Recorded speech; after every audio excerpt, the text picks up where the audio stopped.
Africa's energy gap is huge, but it's also a huge opportunity. In the 2015 Africa Progress Report, Power, People, Planet, Seizing Africa's Energy and Climate Opportunities, we show how Africa can meet its power needs while leading the world in renewable energy.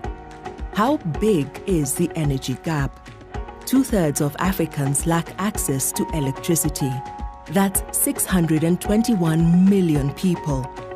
To give you a glimpse of the gulf in energy use between Africa and the rest of the world, a kettle boiled twice a day by a family in Britain uses 5 times as much electricity as a Malian uses per year. A Tanzanian would take 8 years to consume as much electricity as an American consumes in 1 month. 4/5 of Africans rely on firewood, charcoal, and other solid biomass for cooking. That causes indoor pollution that kills 600,000 people a year. And the overall number of Africans without access to electricity is expected to rise between now and 2030, increasing Africa's share of the world's population without electricity. The same is true of clean cooking facilities. Africa's electricity gap takes a heavy toll on society.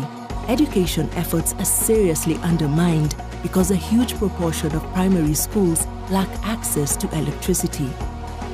So African countries need modern energy strategies that drive growth and reduce poverty. At the same time, they can lead the world in moving to renewable energy sources. Africa accounts for only 2.3% of global carbon dioxide emissions.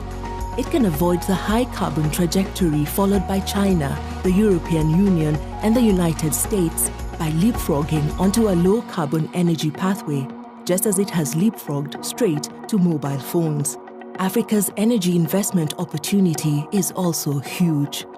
Africa's poorest people are paying among the world's highest prices per unit of energy.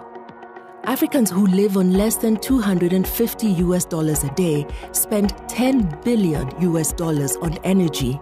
Reducing energy costs by investing in modern energy could create investment opportunities, increase household savings, and reduce poverty.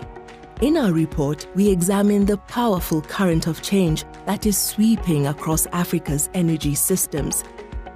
As a latecomer to modern energy development, Africa has an advantage. It can adopt the latest renewable technologies, adapt them to local needs, and innovate to create new energy possibilities. All over the continent, countries are seizing the renewable energy opportunity. Fossil fuels will continue to figure in the energy mix in some countries, but as prices for renewables fall, fossil fuels can be gradually phased out. How can Africa find the financing to build its energy gap of $55 billion a year? Stemming illicit financial outflows would make a huge difference, as they amount to $69 billion a year. African governments can also redirect the $21 billion a year they spend on subsidizing inefficient, inequitable, and often corrupt utilities and on energy subsidies that mainly benefit the wealthy. They should spend the money instead on energy investment, social protection, and targeted connectivity for the poor. G20 governments, for their part, should stop subsidizing fossil fuel exploration and production. They spent $88 billion on such subsidies in 2013.